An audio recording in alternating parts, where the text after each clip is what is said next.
Bonjour et bienvenue à toutes et à tous sur cette nouvelle vidéo relative au pouvoir partagé du président de la République. Les pouvoirs partagés représentent la situation de principe concernant le président de la République depuis 1875, comme nous l'avons vu dans la dernière vidéo relative au pouvoir propre du président.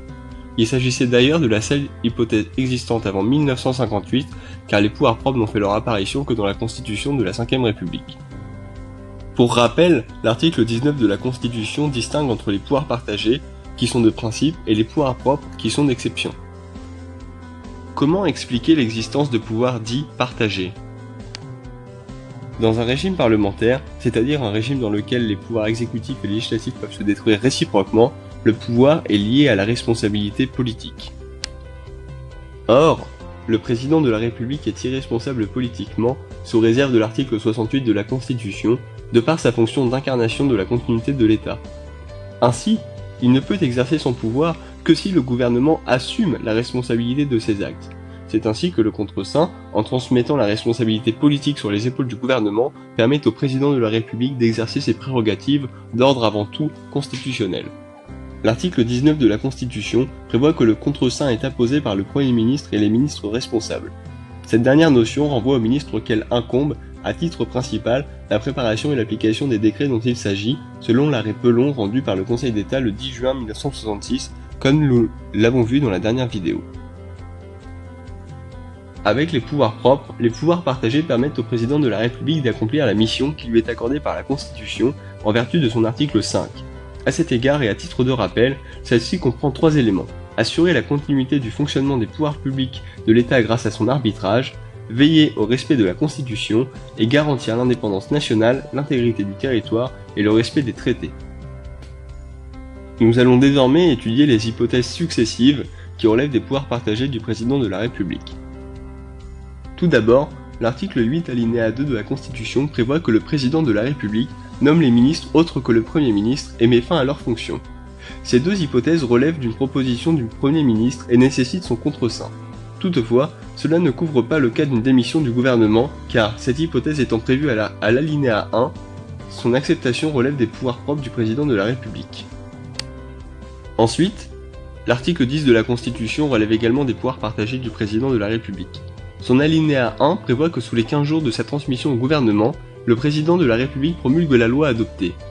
Selon la décision Évolution de la Nouvelle-Calédonie 2, rendue le 23 août 1985 par le Conseil constitutionnel, la promulgation est l'acte par lequel le président de la République atteste que la loi a été régulièrement délibérée et votée. L'alinéa 2 de cet article prévoit la faculté offerte au président de la République de demander au Parlement de délibérer une nouvelle fois sur la loi ou certaines de ses dispositions avant l'échéance du délai mentionné à l'alinéa 1. Il est également précisé que cette nouvelle délibération ne peut pas lui être refusée.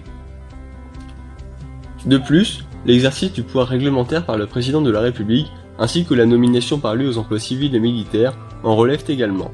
Selon l'article 21 de la Constitution, l'exercice de ces facultés est une situation d'exception puisque ces pouvoirs appartiennent en principe au Premier ministre. La situation d'exception correspond au cas relevant de l'article 13 de la Constitution, selon l'article 21 du même texte. Au titre du pouvoir réglementaire, l'article 13 alinéa 1er prévoit que le président de la République signe les ordonnances et les décrets délibérés en Conseil des ministres. Si le cas des ordonnances ne pose pas de difficulté, mis à part le fait que François Mitterrand ait refusé de les signer en 1986, celui des décrets a fait l'objet d'une évolution jurisprudentielle qu'il convient d'étudier. À l'origine, les seuls décrets qui relevaient de la compétence du président de la République étaient ceux qui devaient être délibérés en Conseil des ministres en vertu d'un texte. Toutefois, depuis l'arrêt Meillet rendu le 10 septembre 1992 par le Conseil d'État, le président de la République est l'autorité compétente pour les décrets délibérés en Conseil des ministres. Sa compétence ne se détermine plus matériellement, mais formellement. Cela était un facteur d'extension du pouvoir du président de la République, puisqu'il peut absorber dans son champ de compétences ce qui relevait jusqu'alors de celle du Premier ministre. Cela est un enjeu important en période de cohabitation, puisque le Premier ministre ne peut plus exercer la compétence qui lui a été retirée tant que le président de la République ne lui a pas restitué, selon l'arrêt Colas rendu le 9 septembre 1996 par le Conseil d'État. Ainsi, en période de cohabitation, le président de la République peut instaurer un rapport de force avec le gouvernement en se fondant sur l'arrêt Meillet. Il faudra trouver un consensus. Au titre du pouvoir de nomination, celui-ci recoupe deux hypothèses. Tout d'abord, celle de la nomination par décret en Conseil de ministres. Outre les nominations prévues par les alinéas 3 et la loi organique prévue à l'alinéa 4, certains textes législatifs et réglementaires prévoient cette formalité. Au-delà de ces textes, la jurisprudence Meillet s'applique aussi au domaine des nominations. Ensuite, il y a l'hypothèse de la nomination par décret simple. Cela correspond aux nominations auxquelles il ne procède pas en Conseil des ministres. L'ordonnance du 28 novembre 1958 et des textes spéciaux en fixent une liste.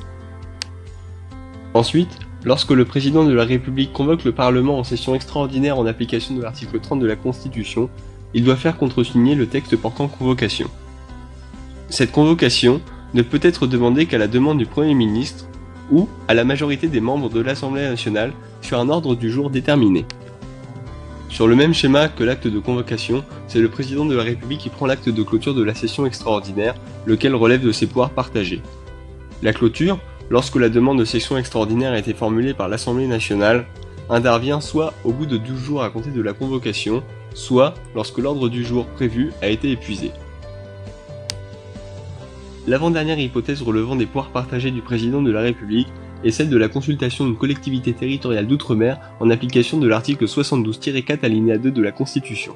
Cette consultation peut se faire soit sur proposition du gouvernement pendant la durée des sessions, soit sur proposition conjointe des deux assemblées.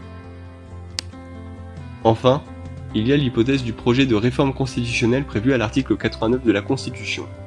En effet, lorsque l'initiative appartient au président de la République sur proposition du Premier ministre, le président peut décider de soustraire la réforme au référendum pour la faire passer devant le Parlement réuni en congrès. Cette décision doit être contresignée. Nous en avons désormais terminé avec l'étude des pouvoirs partagés et plus largement avec l'étude des pouvoirs du président de la République. J'espère que cette vidéo vous aura plu, n'hésitez pas à vous abonner et à regarder les autres vidéos de la chaîne, et moi je vous dis à très bientôt.